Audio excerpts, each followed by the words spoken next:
Good evening. Welcome to the January 8th meeting of the Oceanside City Council. Happy New Year, 2025. Mr. Navarro, can we please start with roll call? Mayor Sanchez. Present. Deputy Mayor Joyce.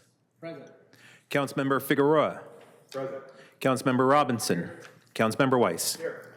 Thank you. Please rise for the Pledge of Allegiance. Ready to begin. I pledge allegiance to the flag of the United States of America and to the republic for which it stands, one nation, under God, indivisible, with liberty and justice for all. Thank you. Please be seated.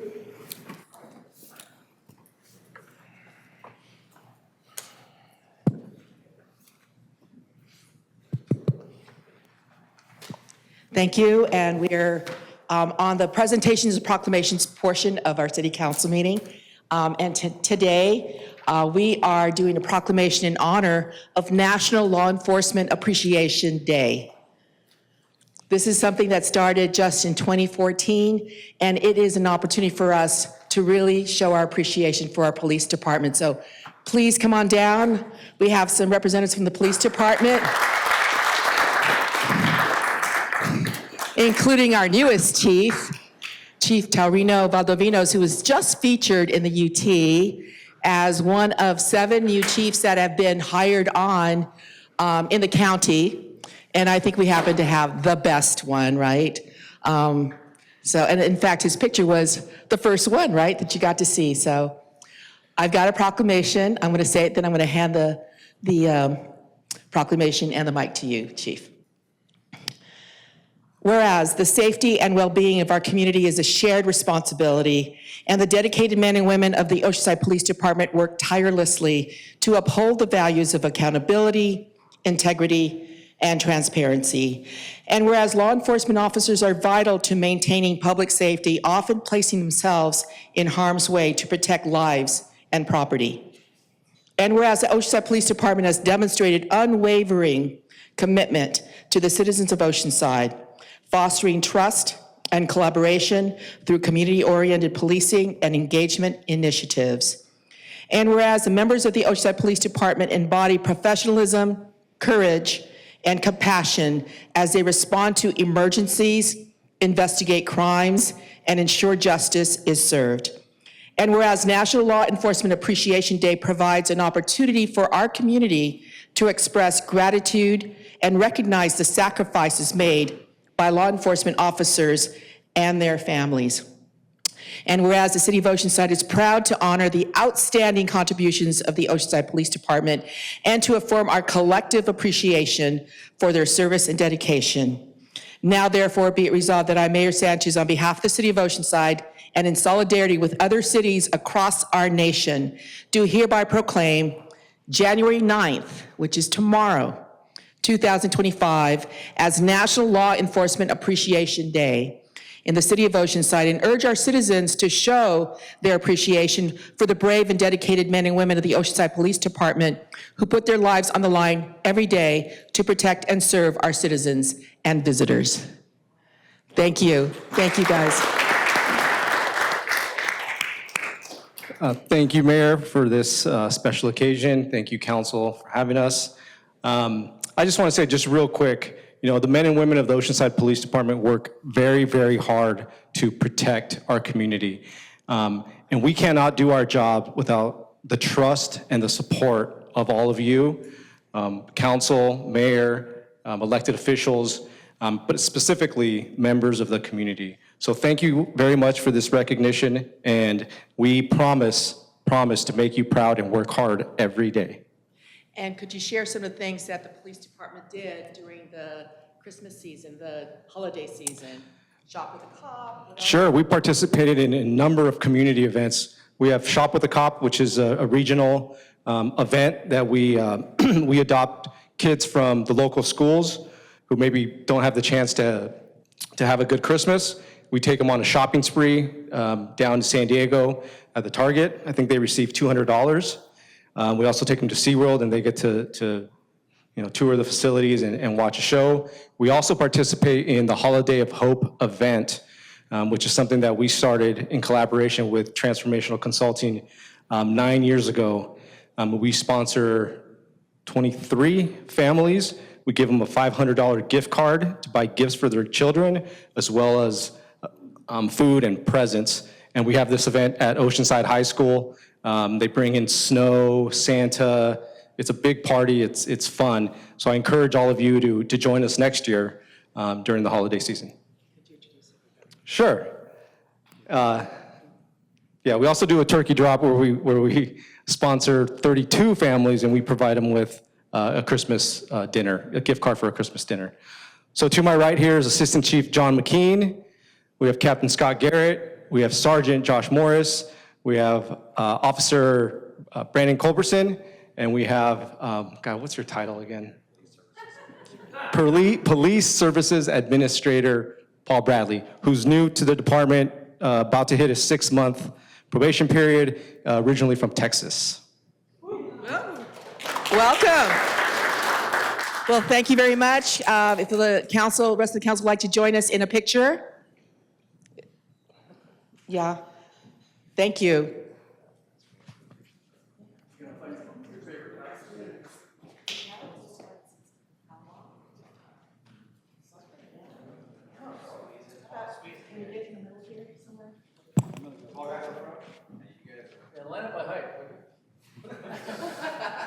Hey.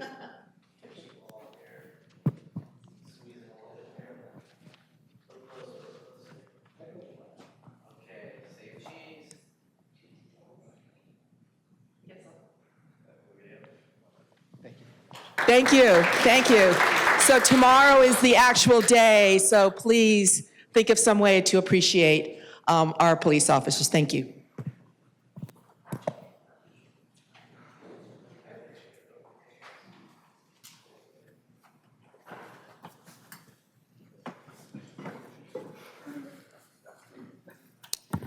All right, next is our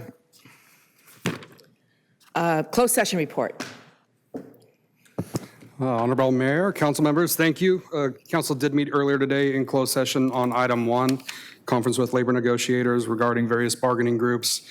There was information presented and direction provided to staff, but no reportable action at this time under the Brown Act. On item 2, there was no meeting on 2A, public appointment of city attorney. That'll be handled in open session today. There was a meeting on the other 2A, which was an error on my part. It should be 2B, conference with legal counsel regarding anticipated litigation. Again, there was deliberation and guidance provided, but no reportable action under the Brown Act at this time. Thank you, and you just heard the closed session report reported out by our new city attorney. I was looking to see which item that is, but anyway, Steve Burke. So I guess I'll just call it out right now. Would you like to say a few words? 12. Sure, thank you, Mayor. I am both humbled by and grateful for this opportunity, but I think more than anything, it's a reflection on our office, on the great lawyers and legal team that Mr. Mullen put together and the fine work that he did for the last 18, almost 19 years. He's been a close friend and mentor of mine for more than 10 years, and I did everything I could to learn from him during that period of time. I commit to, keep an open door, to listen first, and to work hard every day to provide top-flight legal services to this community. And, I just look forward to the opportunity. So thank you, Mayor. Thank you, members of the council, Mr. City Manager, Clerk, Treasurer. And thank you, most importantly, to my wife, my son, my parents, my family. It's a lot of hard work and long hours for people to do what we do. But I love it, and thank you. Thank you. Next is our our consent calendar items, and it is item number 12 for your information that we're making this actually formally. So items 3 through 13 are our consent calendar items. Do we have any requests to speak on behalf of the public? We do not. Okay. Any requests to pull? Councilmember Weiss? I'd like to pull 9 and move approval of the balance. Pull 9. All right, we've got a motion and a second. Any other requests to pull? Seeing no other requests, please vote.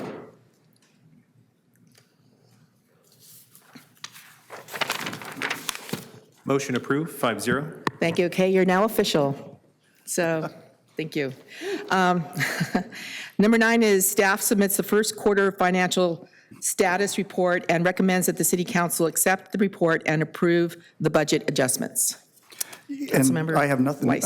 no significant issue with the staff report or the information. I would just like to ask the city manager, when we get the quarterly budget updates, if we could also get, and it doesn't have to be every quarter, but at least twice a year, an update on the departmental goals that are identified in the budget, so that we can, as a council, at least see that those priorities are actually being worked on and advanced.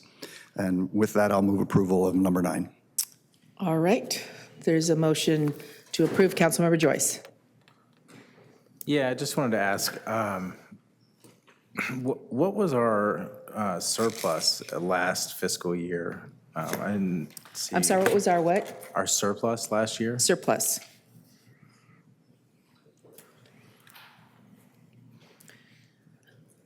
Anyone want to? She's coming. Oh, here we go. Good evening, Honorable Mayor and City Council members. It was about 18.5 million. Okay. So I would just like to request from staff that we have a item in the next couple meetings to talk about allocating some of that to one-time capital improvement funds or some kind of direction on what that's going to look like. Well, we do have certain things that happen with the surplus. City Manager, would you like to address that? Well, yes, by council policy, we are required, under policy, of course it is a policy, to set aside half of that surplus for unfunded let me start over again. We are required by city council policy to set aside half of that surplus for unfunded liabilities, including our PERS unfunded liabilities. And in addition to that, of course, we do have various unfunded projects that we would normally bring forward. As I have mentioned to some of you, our preference would be to bring that forward when we bring it during budget time or when we present the 5-year forecast, which will be coming to you shortly. But obviously, we'll take whatever direction we get. Okay, right. Thank you. When does the 5-year forecast come forward? It'll be presented to council February 5th. Okay, I'm fine with February 5th. Thank you. Thank you. We do have a motion. I'll go ahead and second it to approve item number 9. No other lights, please vote. Motion approved, 5-0. Thank you. So we have one general item, that's item number 14. Staff recommends that the City Council receive an update on the Marine Debris Reduction Ordinance, MDRO. And we have a report by Ken Prue, Environmental Officer. Mr. Prue?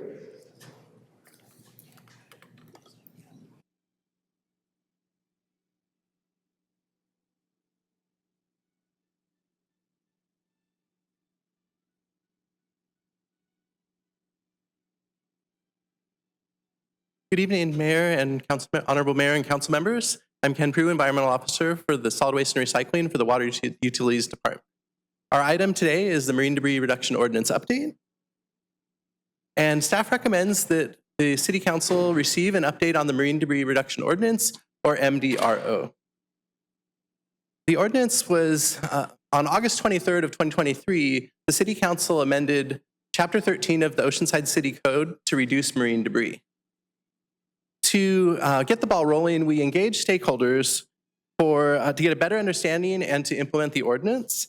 And city staff partnered with Main Street Oceanside and the Chamber of Commerce to host workshops, both in person and online, and to do door-to-door outreach, as well as provide notices in various publications to help get the word out. In addition to the workshops and the door-to-door outreach and the other announcements, Main Street Oceanside posted information in 2 of their informational kiosks on Pierview Way. And they included MDRO messaging, so to remind residents and visitors of the upcoming requirement and to bring a reusable bag when they go shopping or to be prepared to purchase a reusable bag. And also for single-use food serviceware to either skip it altogether or to only take what they need, so the serviceware or the condiments that they need. The messaging also included a reminder to sort out or separate and to recycle their food scraps. So retail establishments are required to post information about the new ordinance for 1 year. And to help get the word out, we were able to use waste management, recycling technical assistance staff to provide MDRO information to affected businesses during their recycling technical assistance outreach, which is part of their franchise agreement with the city. And in addition, we used Solana Center for Environmental Innovation, who conducts SB 1383 education and outreach and technical assistance for us, to include MDRO messaging when they interact with those affected businesses as well. So really a combined effort to really, team effort to really get the word out. These are some examples of our outreach materials. The item on the left is our business poster. The center item is the content of the informational kiosks that Main Street has posted for us. And the right is an advertisement that's in the Oceanside, Visit Oceanside 2025 Visitor Guide. And these are examples of additional materials, publications in the Chamber, Tide, and Main Street publications. And these are some examples of social media posts that have been produced by Main Street and by the Chamber. The left and center ones on the screen were by Main Street, and the one to the right was one of the posts by the Chamber. When we look at complaints and how we're doing, how people are responding, there have been 10 complaints received to date, coming from 5 individuals, with one of those being an anonymous complaint. And those complaints can be made through customer care, so either by phone, email, or through the My Oceanside app. And each of those complaints is tracked individually through the Track It system that the city uses. And when we look at how we've done so far, staff feels that we've really, the efforts have been really effective in getting the word out of these new requirements and these changes and informing the public of these requirements. And we really appreciate that we've been able to partner with Main Street and with the Chamber. And we really thank them for their efforts in really getting out and boots on the ground and really engaging with our community. And I know a representative from the Chamber is here tonight in case there are any questions of him. But I really want to thank Chamber and Main Street and their teams. They've really helped us out, and I've really appreciated it. And so our recommendation is that the City Council receive our MDRO, or Marine Debris Reduction Ordinance update, and that concludes my presentation. Thank you. Sorry. Thank you. I do have a question. Oh, sure. How many businesses were they able to outreach to? How many? How many Oh, I'm businesses? sorry. Between the Chamber and Main Street, there were 161 businesses. It was, I believe, 100 with the Chamber and 61 from Main Street. And then there were other, we didn't specifically track the other outreach by WM or Solana or by city staff. Okay, thank you. Oh, sure. Do we have requests to speak from the public? Yes, we have 2 requests to speak. All right. Let's go ahead and call them up. And our speakers are Mitch Silverstein, to be followed by Janice Jones.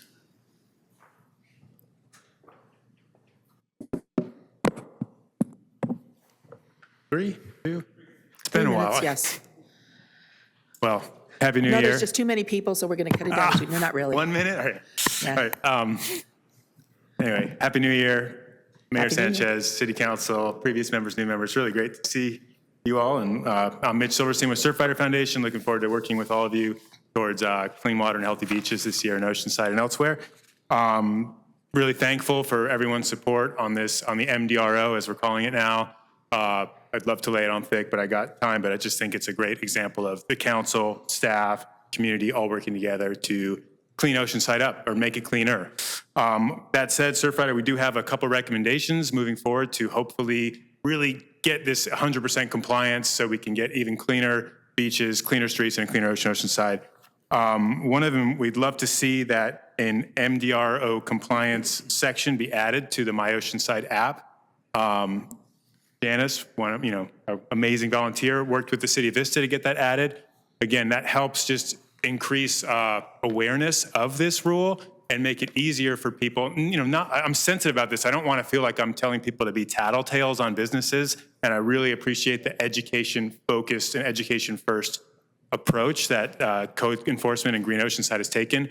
But we just want to make sure that everyone's aware of this and that businesses are complying and that it's a level playing field for everyone, and it's really easy on the app to report it. Otherwise, right now I have to go to other to report report a business. Not like I'm out reporting business every day. So add it to the app would be great. And then we'd love to see, just have staff and or its contractors add specific information on how to report noncompliance on the existing and future business and community outreach materials. I think most of them have a phone number at least, or the Green Oceanside website, but again, just adding that email address and app again to make it so that it's very easy for code to be notified and for code enforcement to talk to businesses and get them on board. We'd love to see another update from staff in 6 to 8 months, just because the single-use plastic carry-out bag prohibition only went into effect, 9 days ago? So it'd be nice to get an update on that because we don't really know how that's going yet. And then saving the biggest one for last, and I know the timing may not be ideal, but we would love to have you deliberate and maybe request staff to prepare an update to the MDRO to harmonize with the new state law, SB 1053, which basically means that, in 2026, the businesses currently affected by the state bag ban or the state bag law, which are grocery stores, the big box pharmacies, and convenience stores, they're no longer going to be able to give out the thicker plastic bags anymore that we're used to paying 10 cents for, and they're going to be giving out recycled paper bags. A big reason we kind of included this language, or we wanted to and requested this language be included in this ordinance, was to kind of level the playing field for all businesses in Oceanside. So there's not different rules on bags for grocery stores or stores. So we would hope to see that updated so that by 2026, all businesses in Oceanside could be doing paper bags. Thank you very much. Thank you. Janice Jones? Good evening and Happy New Year, everyone. It's great to see you. I'm Janice Jones, retired Oceanside educator, Rise of a Plastic co-lead with Surfrider Foundation, and a property owner in the City of Oceanside.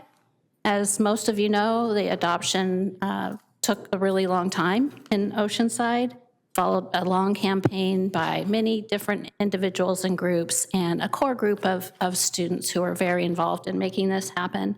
I'm so grateful that the ordinance is now in place, and I appreciate the efforts of City Council, city staff, Main Street, Chamber of Commerce, and the business community at large for doing what they have done. To improve these efforts, I agree with what Mitch suggested. I think the suggestions are reasonable and will help ensure the success of the ordinance long term. Since the phone ban became enforceable on July 1st, I've noticed marked improvement in compliance. However, just yesterday, I met a friend for lunch, and the restaurant served my meal in a foam container, and I noticed that they were providing customers with single-use plastic bags. So that was disappointing, especially since I have seen such improvement with all of the outreach that's been done. The Linkley on-ramp starting in August 2023 was meant to provide plenty of time for businesses to transition. The bag component, like Mitch said, just became enforceable, but I've noticed businesses still, and they still need time, of course, but there are many businesses that still need to be made aware of the ordinance and the new requirements. As to outreach, I'm hoping all future materials can include information about AB 1276, which is this California Skip the Stuff legislation requiring straws, stirrers, utensils, et cetera, be provided upon request. There's still many restaurants who aren't complying with that, and I know that that information has been included in some of the outreach materials from Main Street, the Chamber, and the city, but it hasn't been included everywhere. So I think that would be helpful in improving compliance. As I said, many students played a significant role in making this happen, and I personally want to be able to assure them that their efforts were meaningful and are making a difference, and that implementation has been successful. In the past, I've offered to rally student groups who would be more than willing to volunteer to help raise awareness, visit businesses, whatever needs to be done. And in closing, I just want to thank everybody once again. I'm so grateful that this action has been taken, and am looking forward to the future and what more we can do together. So thank you. Thank you, Ms. Jones. So no other members of the public wishing to speak. So Mr. Prue, could you please respond to the questions or recommendations that were just presented. And actually, we did have a letter from Surfrider with most of the questions previously given to us. Right, top right. Oh, thank you. Let's see, one thing with the compliance, as far as having MDRO compliance on the My Oceanside app, we could explore with IT to see if we could add a tab. Right now, many of the various items for across the city are under the other tab, but it's something that I believe we could explore, and we could look into that. Let's see, as far as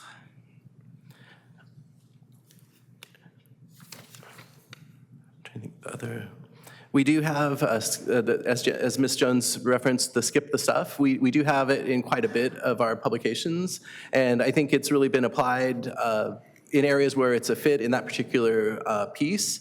And I think, as staff, we would definitely be open to including it wherever we feel it's a good fit for that particular outreach. And it's definitely part of the overall waste reduction plan and fits with the ethos of the Green Oceanside program and just all of our collective efforts to help keep the city clean.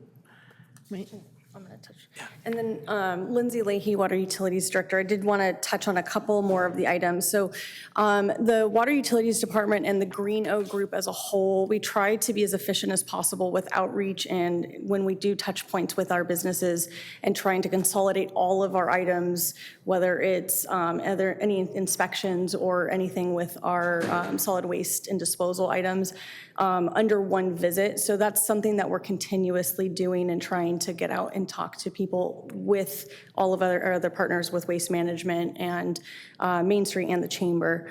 As far as the additional or amending the ordinance to harmonize with SB 1053, we're happy to do so if that's the council's direction. My recommendation would be to allow our bag ban portion of our current ordinance that we just recently adopted to sunset come January 1st, 2026, when the state's ban takes effect. And so that would allow, rather than kind of keep changing the same language, allow that to stay in effect through this calendar year, and then we could have the state's bag portion of the ban take over in January 2026. That would not affect any of the polystyrene portion of this language in the ordinance. It would just be on the bag portion. That would be my recommendation, but it's at the pleasure of this council. Right, because that's what we did before, is state law would then trump our city law, and it would so supersede. Yeah. Anything else? I believe we when just do you think would be a most good of the time to bring this back? Because I think we're happy to bring it back. I would recommend maybe August, since July is dark and June's usually fairly full. So I would recommend bringing the item back in August, if that's okay with the council. all right, thank you. So now to council, Councilmember Robinson. Thank you, Mayor. We kind of got around circuitously to where I was going to get to is I think Surfrider provided some good ideas and good direction, and maybe to the city manager, just to wrap this up, is that have staff look at all these things, implement the things that are reasonable and that we can do. I like Ms. Leahy's suggestion, on the ordinance, if that seems to make it easier. And then, again, come back in August. If I would, that would be part of my, if we need a motion to accept this and do this, that's what I would add. And I do have a question for the city manager. And forgive me for not asking this earlier. We talked about, I think council gave direction to hire another code enforcement officer sometime back. Yes, that if you're probably referring to the additional code enforcement officer that was in charge of the short-term rental program, that's the position that was authorized to help us with additional enforcement of short-term rentals. Was that hired? Yes. Okay. Yeah, we've actually filled that position. And That's the additional position we talked about. I know it was during the short term, but there Yes. was also discussion about having them working an off-hour kind of schedule. Yes. And if I understand what you're getting at, we could have that officer also help with enforcement Right, of because this or doing you brought it to my compliance checks. attention that there's some concern about, oh, was there enough work? Well, I think to have that person working on compliance issues and going around and doing some of the work that staff does during the day, but, you know, they can't get to everybody. And I think that's just one of those things that can be added to that individual's daily duties to go around and keep an eye on things and do some spot checks. We'd be So I would happy to- just yeah, offer we can that do as that. a recommendation. Certainly, we'll look into that. So, Mayor, I don't know, do we need a motion on this or just This is direction to actually staff? receiving updates, So so, we're fine. yeah. Councilmember Joyce. I just had a question about, so there were 10 reports. So when we get a compliance report for this, we send someone out and they educate. Is there ever a second contact to check to see if anything's changed? Or do they like tell us, hey, you know, I can get the business transferred over in 3 months or something like that? Like, how do we handle it? Because I want to make sure that they are able to do so. And if they didn't get the information from our first round of it, I want to make sure that there's a ramp at the end and something that checks on it. So if you could just run through what happens. Well, when we get a complaint, well, say it comes to customer care, most complaints would go to code enforcement. Some would come, if depending on how they come in, they may also come to Oceanside Recycles or the Green Oceanside emails.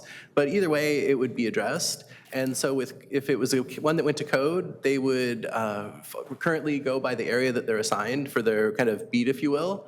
And they would investigate the complaint and we're doing an education first approach with this implementation. And so they would inform the people of the change, or the business owner, say the responsible party of the change and the need for what needs to occur. So say it's about the styrofoam to no longer use that and use other containers. And then they would ensure the compliance. Most, once they've understood, or some of maybe they've heard about it before, but they hadn't done it, but they understand, okay, it is the requirement, okay, I get it, I'll do it. What I've been told is that there was one that escalated to a written warning, but all those cases all 10 of the cases have been closed. So it looks like looks like it's working so far. Okay. And we're trying to be, you know, collectively, whether it's our staff or the code staff, really trying to be informative and help people get on the right track, you know, being as business friendly as we can. Absolutely. And I think just what I heard in the conversation we had, we really tried to set up this ramp so that it was business friendly. And like, at this point, we're starting to expect some level of awareness. When a new business comes in, are they alerted, hey, these are the restrictions? Like, how would that work out? Like, I'm opening up a new restaurant, and do we know if there's a? To my knowledge, unless you know otherwise, to my knowledge, no, but that's something certainly we can do as well as part of the business licensing process, make sure that information is getting out to them. Okay, so that would be one, because I know lots of people are doing a lot of new things here in our city, and so just want to make sure that we're catching everybody where we can. And then I didn't hear a whole lot about spot checks. We're kind of relying on the complaints. I guess I would like, if it comes back in August, that we had some kind of idea about random spot checks. I know it's not going to be perfectly scientific, but I would just be curious about what it looks like. Yeah, from code enforcement, as you were suggesting, we have the potential to do some of that. So I would love some of that data just to know. Again, not to like take the stick out or anything, but just to figure out what we need to do to make sure that we're protecting our ocean, because that's the whole point of the whole thing. So thank you. I'll second the motion if it wasn't already seconded. No motion. Councilmember Weiss? Yeah, I just want to clarify with staff. So right now, commercial businesses, restaurants are supposed to be recycling food scraps. Is that correct? Correct. And not that I don't know the answer to this. I'm asking just because people are watching. No longer using single-use plastic bags. Correct. and no styrofoam. Correct. So little liquor stores that using the black little plastic bag, not that I've ever been in a liquor store, shouldn't be using them. Correct? Correct, unless it was the thicker, what technically No, fits the these- definition yes. of a No, reusable bag. But yeah, if it's the flimsy, single-use plastic bag, no, they should not. Okay. So as of now, no one out there should be getting styrofoam plastic bags or seeing food scraps dumped into the trash. Correct, and as far as the styrofoam, one thing to clarify is just some from generated from within or distributed within the city. So if someone had, say, medicine that came from out of the city, or there's nuances and exclusions, but yes, if I go to a store here in the city, I should not be able to purchase an item, a styrofoam container, or the cooler that's not fully enclosed. Or there's a lot of nuances. So sorry to start to go into the weeds, but yeah. If you order the Loco Moco, it shouldn't be coming in a styrofoam tray. Correct. Okay, thank you. Oh, thanks. Thank you. I do not see any more lights. So we are accepting the report and the update, excuse me, and you've heard some of the suggestions off the dais. Thank you so much. Thank you. Do we have any comments on items not on the agenda? Yes, we do. We have 3 Number speakers signed up. 16. On item number 16, items off the agenda, we have 3 speakers. Okay, let's hear. And our first speaker is Alexandria Comitas, to be followed by Steve Burrell, to be followed by Jimmy Knott.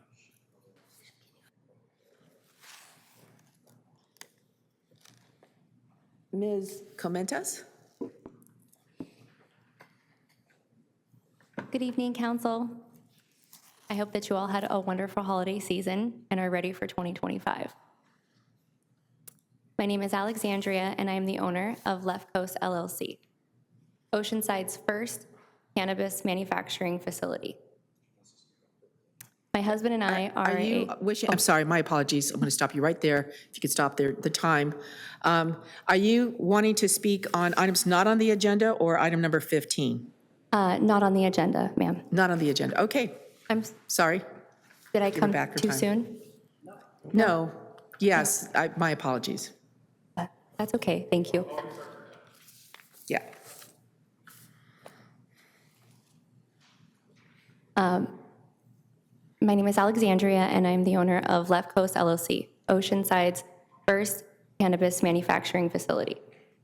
My husband and I are a disabled veteran and women-owned business, and we are proud to represent Oceanside and its communities. We would like to communicate how strongly we feel that council give direction to staff to give current operators who've been operating in the city of Oceanside and paying taxes for over a year first right of refusal for a cannabis retail licensure. We feel that this will ensure that there is equality and parity for the rights that have already been given to Medley. We think that we would be a great candidate, and we appreciate all of the work that you guys have been doing, and thank you so much for your time. Thank you. Mr. Steve Burrell? Good evening, Mayor, Sanchez, and council members. I'm just here for a quick update on our age-friendly initiative for quality living and our survey. We extended it till Monday at midnight. Our goal was 500. We're now at 750, so that's good news. And we've really tried to reach out to all elements in the community to draw upon our coalition that initiated this, the support for this originally, and continues to grow. So I just wanted to update everybody on that, and thank you again for supporting it. Right? For a senior-friendly community, right? Steve. Oh, that's okay. My hurry's bad, sorry. Okay. Ms. Burrell, I just asked, you are talking about the survey that is out from Parks and Rec regarding senior-friendly community for the City of Oceanside. Right. Okay. It's And the new deadline is Age-friendly city. age-friendly city. AARP program that we're in partnership with the City of Oceanside. And you it's indicated that the deadline has been extended. It was the 6th, and now it is what date? the 13th, Monday. Great. Thank you very much. Thank you. Mr. Knott?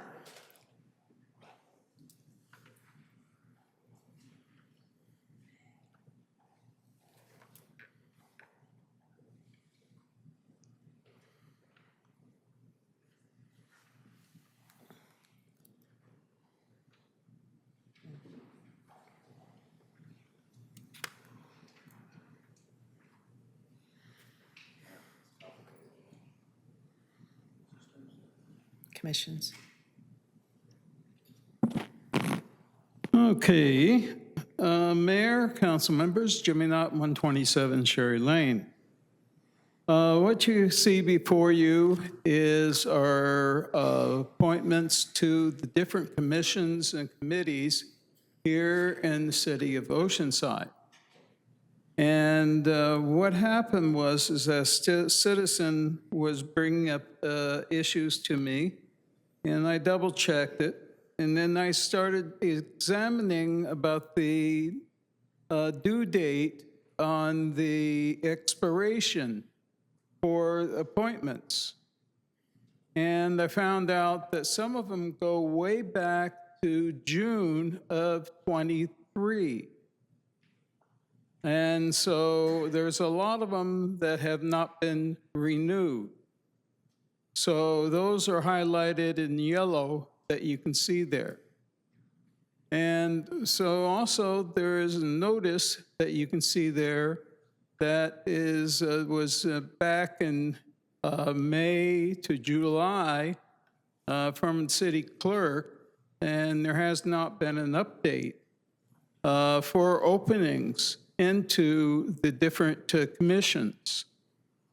And what happens is I asked about the carryover on those positions. And the person that is assigned to those positions that is currently sitting in those until that appointment is filled sits in that position. So the date that they basically have an expiration date means nothing because they carry over. So until the mayor is basically bring forward the date and the council approves the change and then notifies the clerk. I double certified that.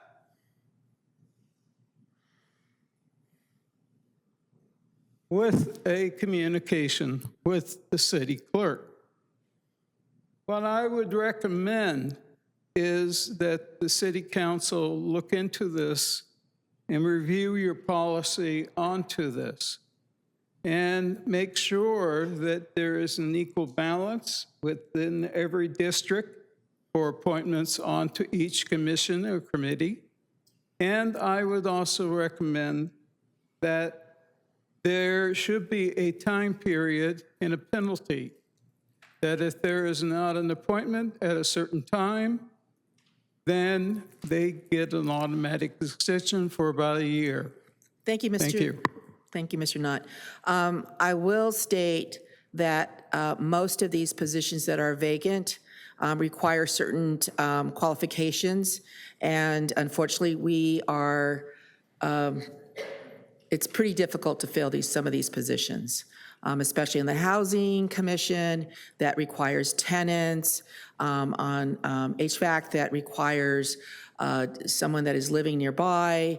I mean, if we do not have the applications, we're not able to appoint. So we'll definitely try to harder to get notices out so that we can get more applications. Kelly O'Neill. Hi, I'm Kelly O'Neill. Oceanside is my hometown. I'm here to talk about, speak up about the table scraps, policing of our table scraps and leftover foods from our table. And That is a World Economic Forum policy that is being pushed upon us, and you guys are all carrying that forward. And it is an infringement on my constitutional right, and you want us to police our neighbors. You even have an app for it. That feels like Nazi Germany to me. You want us to turn in our neighbors over our table scraps? Are you kidding me? That is a World Economic Forum policy, and you all are responsible for trying to make us to enforce. You are all responsible for enforcing that upon us and killing our human spirit. We don't have an ordinance on table scraps, but thank you very much for your comments. It's not an ordinance. Please do not, just because I don't have the correct language, say that I don't know what I'm talking about. I'm talking about the marine debris and the bags and the styrofoam, and it has to be this and that. First, you don't want us to use bags, so first you want us to use recyclable bags, and then you guys make double plastic bags. And then that year we all have double plastic bags, and now you're switching it up on us, and we have to pay for it. And then the table scraps, I heard Mr. Weiss talk about it. Didn't he just mention it? The Thank you tables- thank you very much. So please don't pretend like you don't know. Thank you very much. All right, we still have 15 minutes to our 6 o'clock time certain. Do we have any general council member comments at this time? We can do this again. Councilmember Robinson. I'll do one, and I forgot my show and tell item, but on January 3rd, I went to, out in District 2, we have a new bakery out there, 85-degree centigrade bakery. I went to their ribbon cutting. Come on out in the valley, folks, and put on some calories, because they got some great stuff out there. And the thing I was going to bring is, normally they have these mugs that I hope they sell them, but normally they have just a state, kind of generic state mug, but for Oceanside, they actually made an Oceanside-specific mug that's really cool. So if you collect coffee cups, go down there, get a bagel or donut or whatever they have and a cup of coffee. Right, I was there too, and the line was all the way past Planet Fitness for opening, and it stayed that way. I got a chance to talk to a few people who were standing in line with a lot of bread, and this is a Taiwanese bakery that is really, has very familiar flavors and pastries from several places in Asia. So it was wonderful to hear you know, the excitement for having this wonderful bakery in Oceanside. People have been waiting for it to open. They actually go all the way to San Diego, right to Claremont Mesa to go to the bakery. And so now it's here in Oceanside. Yeah, you go one and then you go to the other place, exactly.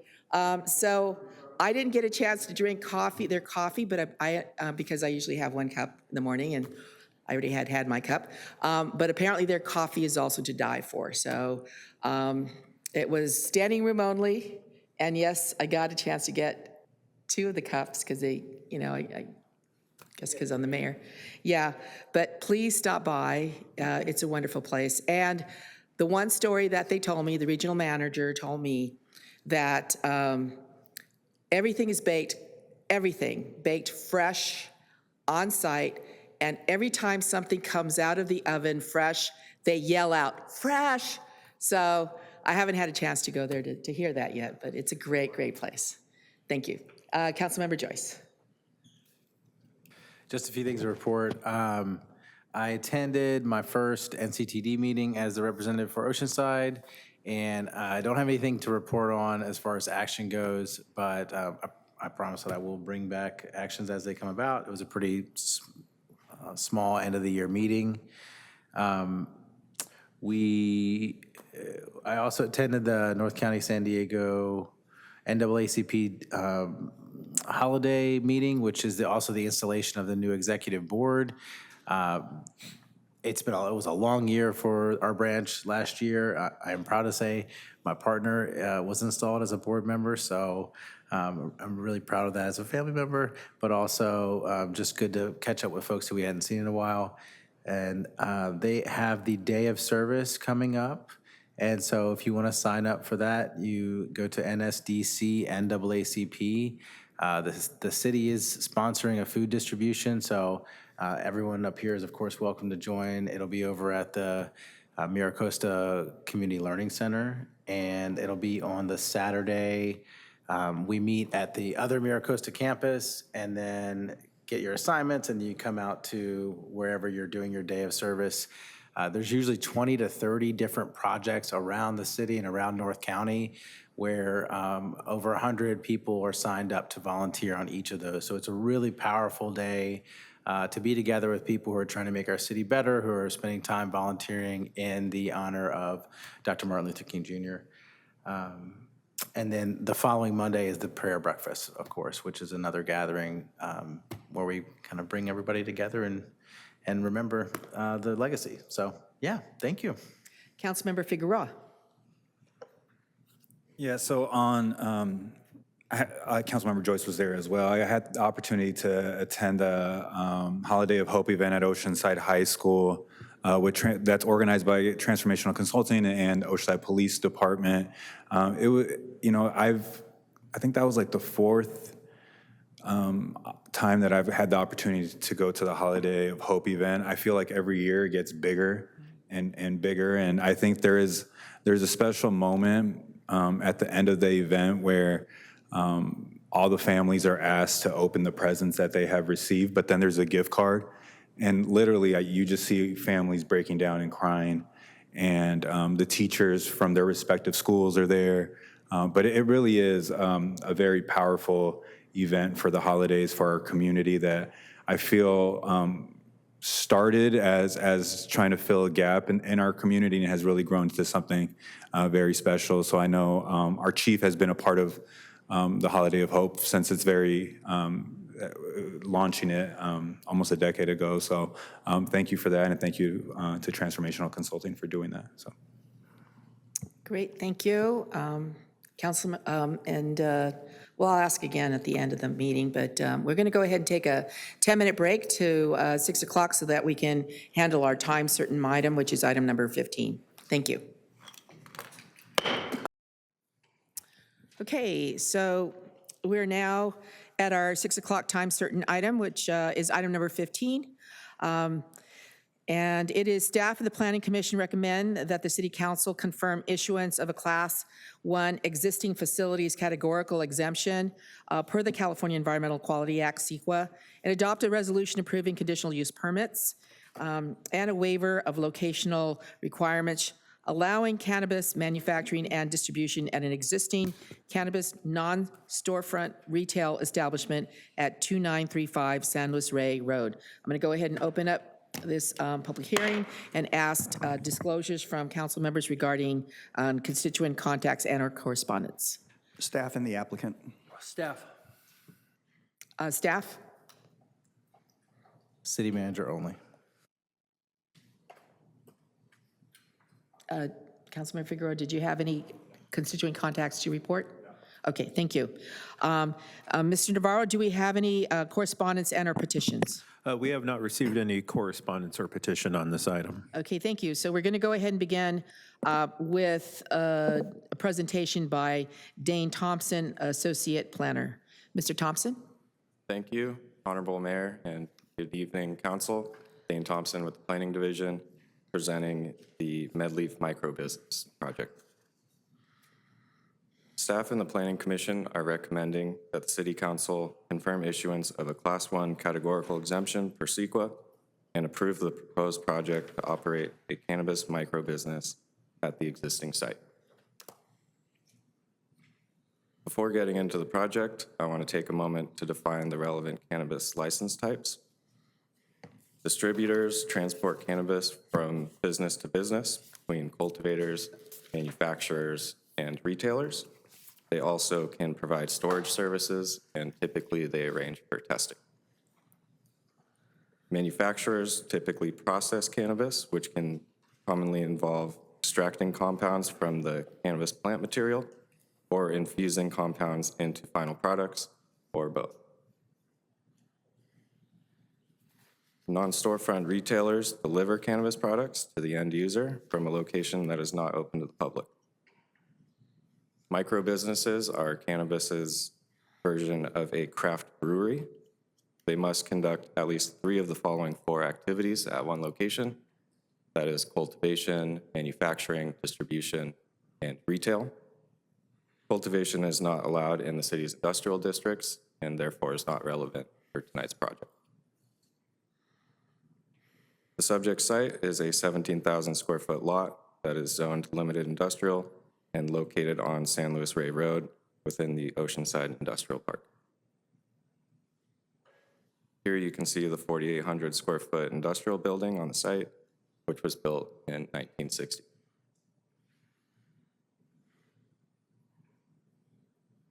The applicant is proposing to become a micro-business by adding cannabis manufacturing and distribution uses along with their existing non-storefront facility. Staff notes that the applicant is not proposing to expand the existing building and the facility would remain closed to the public. And no extraction equipment is proposed at this time, though the use permit would provide that opportunity in the future. Hours of operation would be limited to 9 p.m. In 2020, this body approved a CUP for the applicant to operate their non-storefront retail facility. Shortly after receiving approval, the applicant decided to pursue additional licenses to become this micro business. To that end, they secured local licenses for the subject uses in 2022, and in order to operate, they need tonight's regulated uses.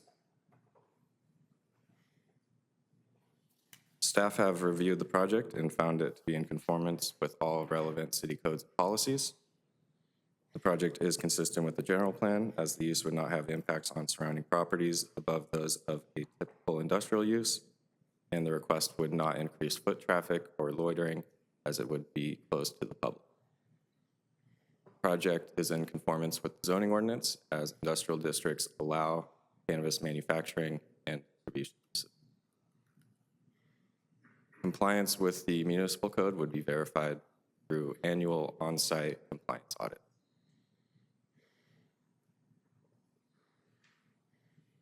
The project is exempt from CEQA, as it is eligible for Class 1 existing facilities categorical exemption.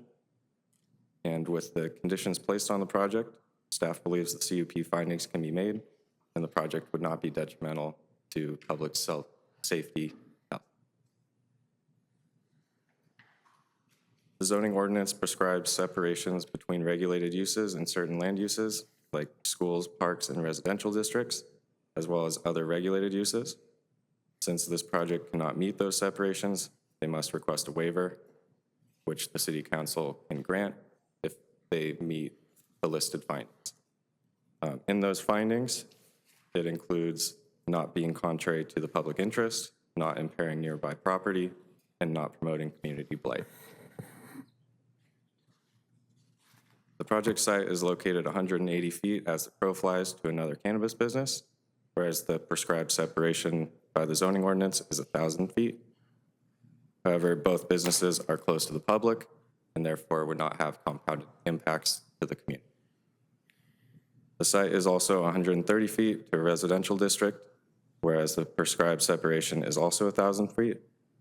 However, there is no direct access across Mission Avenue, which is fenced off, and a 50-mile-an-hour 4-lane arterial, and the nearest crossing is 1,500 feet.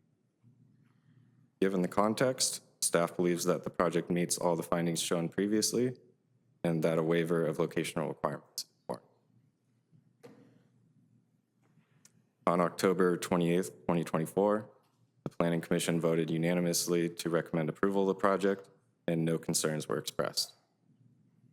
The Commission asked for clarification regarding intensifying a state infusion license to a non-volatile extraction and infusion license, which staff responded that the request could be handled administratively and without need for another public hearing. The project has complied with the City Council's enhanced notification policy, with the applicant conducting community outreach by putting on an event in September, which no one attended. Staff also sent out the required notices after receiving the application and prior to the public hearings. To date, no comments have been received on the project. With that, staff and the Planning Commission recommend that City Council confirm issuance of a Class 1 existing facilities categorical exemption for CEQA and adopt a resolution approving the conditional use permits and the associated waiver of locational requirements to add cannabis manufacturing and distribution to the existing non-storefront retail establishment. That concludes my presentation. The applicant is in the audience, and she'll say a few words and both be available for questions. Thank you very much, Mr. Thompson. This is the time for the applicant to do the presentation. Medleaf, the applicant, yes. You have up to 20 minutes. Up to, doesn't have to be 20 minutes. It won't be the 20-minute, I promise. Good evening, Mayor Sanchez and City Council members. Happy New Year. My name is Karen Tomlinson. In the audience is my husband, George Hanali. We are a women-led and veteran-owned, the only retail non-storefront in Oceanside, California. We've been operating for almost 5 years now.